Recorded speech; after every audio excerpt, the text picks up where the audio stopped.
Okay mga lords, welcome back to another content, and for this video, pag-uusapan po natin yung mga bintang na mga DDS. Shoutout kay Atty. Neil dahil sa comment section niya to ko babasahin. Una muna, sana maintindihan nyo na yung International Criminal Court, bago pa umupo si Pangulong Marcos, matagal na silang may issue. Doon na lang natin ilagay. May issue kay Duterte na gusto nilang mapanagot talaga si Duterte for, yun nga, sa allegation of crimes against humanity. Bago pa umupo si Rodrigo Duterte. Tandaan nyo yan. Kasi ngayon parang ang sinasabi ng ibang fans, mga bayaran daw yung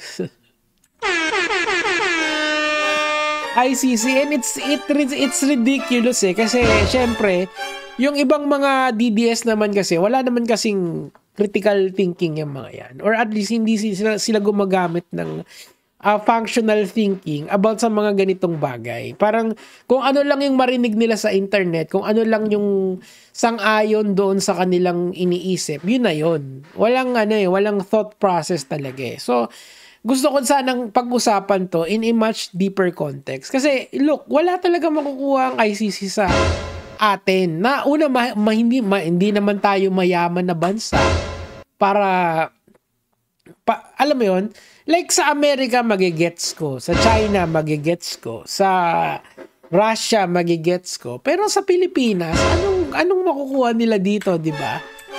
Wala. Okay, money, eto sabi nitong si Manau Bage. Money speaks louder. Nabayaran din ng sure ka? Hindi siya sure dyan. Ito. Nabayaran, sure ka dyan, ma'am. Wala kang idea kung gaano ka-fair ang justice system sa kanila. Exactly. Yan. Tama lang ang ginawa ng ICC. Ang lakas ng impluwensya ng mga Duterte, lalo na yung mga panatikong kagaya ninyo, ng mga Exactly. Kaya nga siya pinag-stay doon kasi naiintindihan pa rin ng ICC na malakas pa rin yung impluwensya ng mga Duterte dito sa Pilipinas. The fact na masasabi nating naka-apekto sa 2025 elections yung pagkahuli kay Duterte, that says a lot. Already, doon pa lang tapos na yung argumento Kasi there is definite proof na malakas pa rin ang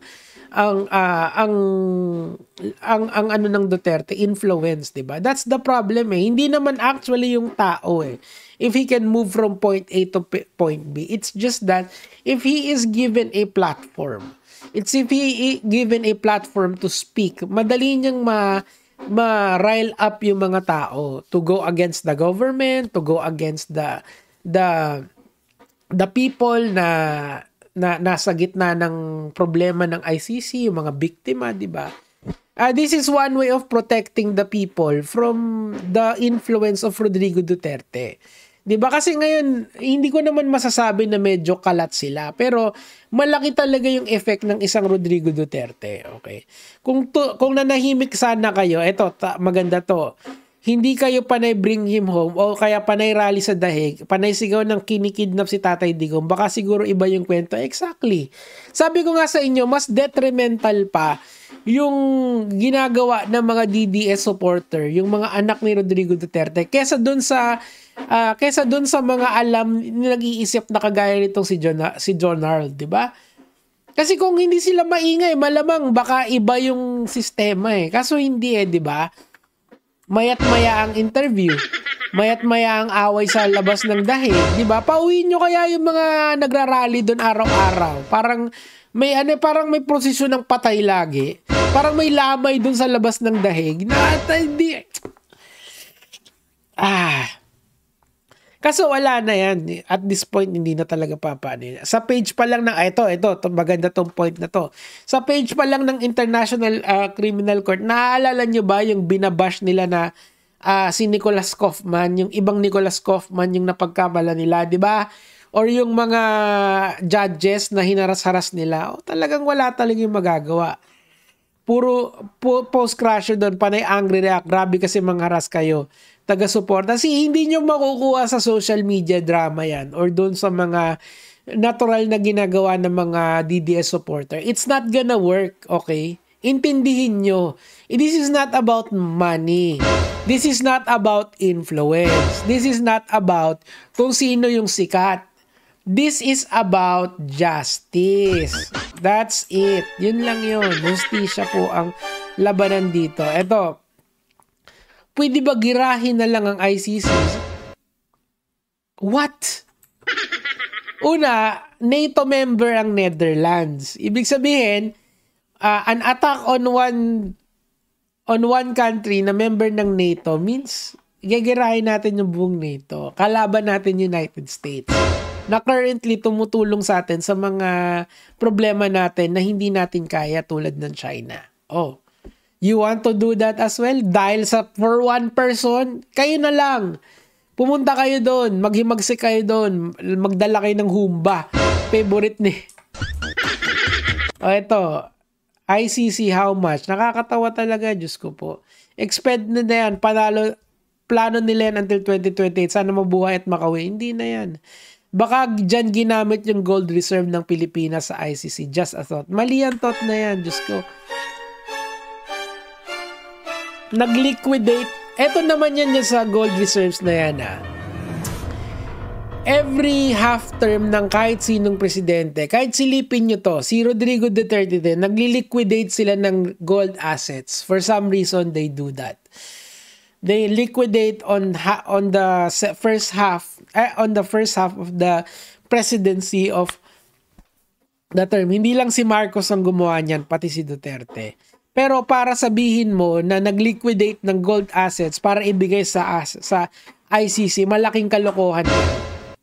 Mas maniniwala pa kung ninakaw na yan ng mga politiko dito kaysa ibigay sa ICC. Kasi, totoo lang, hindi naman kailangan ng pera ng ICC. Ang kailangan nila si Rodrigo Duterte na binigay ng Pilipinas. Kasi nga, meron naman talagang grounds for that. Tanongin nyo si Remulla. Very true, sabi nitong si Mi Amor. Malamang. Sabi ni Sandro de la Cruz, bobo. Ay. Eto. Ikakalat nyo pa yung kabubuhan nyo. Hindi nyo alam na nagmamatyak. Oo nga, actually, tinitingnan ng ICC yung galawan nyo sa internet. Eto, sumagot pa talaga naman. Matakot ba akong tagang comment na trolls na lock profile ng bayar? Hindi ako troll comments, okay? Sasabihin ko sa'yo, nakaka-harm yan sa Tatay Digong mo. Kung gusto mong makauwi si Tatay Digong, tumahimik ka. Quite literally. 'Di ba? 5 minutes, adjust ako. Yan, nagsasagutan pa sila. Dirty minds lang ang nakakaisip ng tulad mo. Di sana lahat ng profile nakalock. Well, whether kayo ay trolls or not, hindi nakakatulong kay Digong yan. Nakakasabotage pa nga yan Eto, ano ba sabi nga, done deal talaga. Lindol na lang sa Malacanang. Walang, hay nako, we continue to fail, Tatay D. Bakit continue to fail? Hindi nyo ba na-realize na siya yung may gusto niyan? Diba? Sinabi naman niya, yung mga public pronouncement niya sa Senado, sinabi niya na may Davao Death Squad talaga. Tinuro niya si Bato, at si Bato naman tamang deny. Diba? Pag tinatanong siya, gagawin mo ba uli ang mga ginawa mo? Yes, in a heartbeat. Now, that chicken has come to roost. Ibig sabihin, pinagbabayaran niya na yung mga kasalanan niya sa taong bayan. Now, hindi nga lang dito sa Korte ng Pilipinas, pero dun sa ICC, where he cannot assert his influence.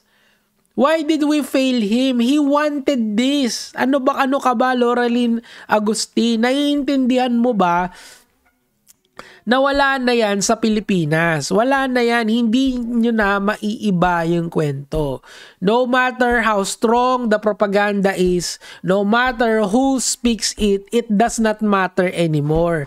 Ngayon, ang masakit dito, pagbibintangan nyo na bayaran yung ICC, paano naging bayaran yan? Asan yung resibo nyo na binayaran talaga? Pwede bang girahin na lang, di ba? Mga katangahan talaga. Ito. Pati Tulpo na sabi nito, Kakatulfo mo yan, te. Sisihin mo na lang yung bunganga ng mga Duterte. Ayan, exactly. Kala nila Davao lang ang dahig. Tanga-tanga din kasi mga supporter. Kala nila nursery school lang si tatay papauin na.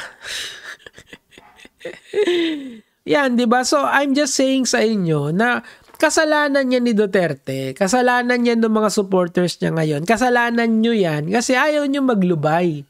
Hayaan yung gumulong yung proseso at manahimik kayong lahat. Magsiuwi kayo. Kayo yung magsiuwi. Pauwi nyo si Harry Roque. Kaso hindi Kada na lang uutot si Duterte, balita. O ayan. Good luck. O yun lang naman yung sa akin for today. Gege mga lods.